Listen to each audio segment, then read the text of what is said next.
I want to introduce you to Irene, or Irene, like many Americans say. Irene is a proud mother, daughter, woman, immigrant, and entrepreneur. Irene now generates enough income and wealth to sustain not only her family, but the family of many women entrepreneurs that she employs in her business.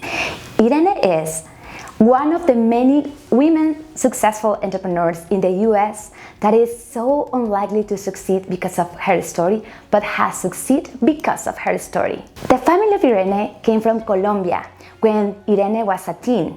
Irene had the opportunity to finish high school, and her family motto was always, "Mija, échale ganas," which means like, you have to do the best, to make the best better. And Irene was always super driven and wanted to work hard and pursue a better life for herself and her family.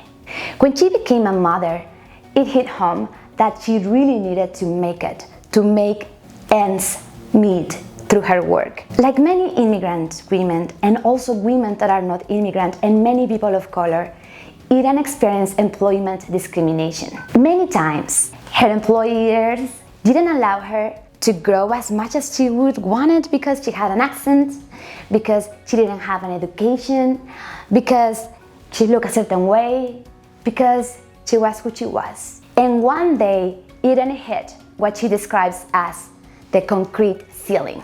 It wasn't a glass ceiling because it was impossible to break.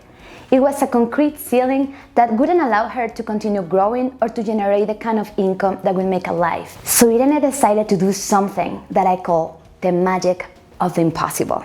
Irene decided to go rogue, to go for it and to make it her own way. She went her own way by leaning in who she was.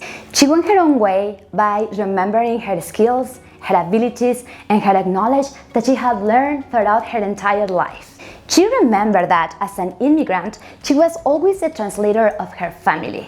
She remembered that in her many employments, she always was the center and the convener with the Latinx community. She remembered that although she had an accent, she was perfectly fluent in Spanish and she could just navigate the Latinx community like fish in the water. She built on this and created a real estate business that focused on this community, the Latinx community.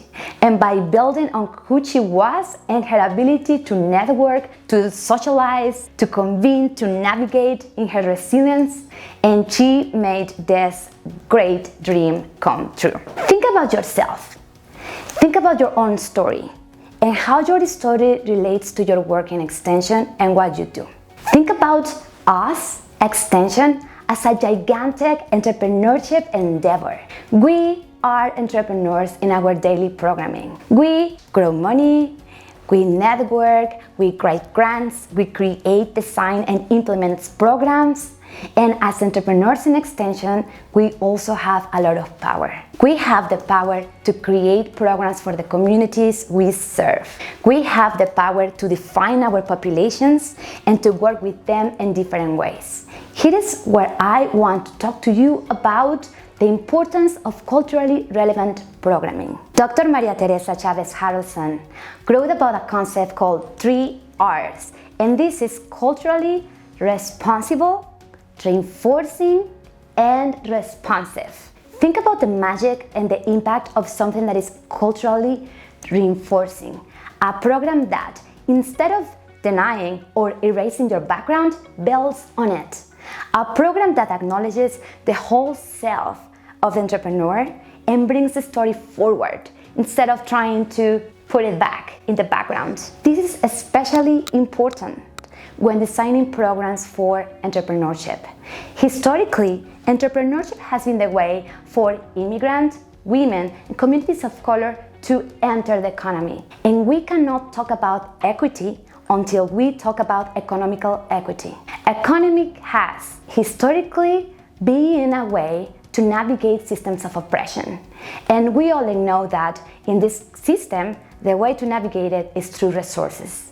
It's very important to generate wealth in communities and to put those resources in the hands of women and communities of color if we want to have a more equitable society. Think about yourself as extension professional, and think about you when you design programs that impact people that can become entrepreneurs. And think about them as people with their own story that bring a lot of knowledge, abilities, and skills already. And when you design, strive to design programs that are reinforcing of who they are. This implies that you will get to know your community by building needs assessment and by building a relationship. Community programs that are 3R, responsible, responsive, and reinforcing, take work. But this work will pay off through creating a better community and through creating a better economy that will benefit all of us.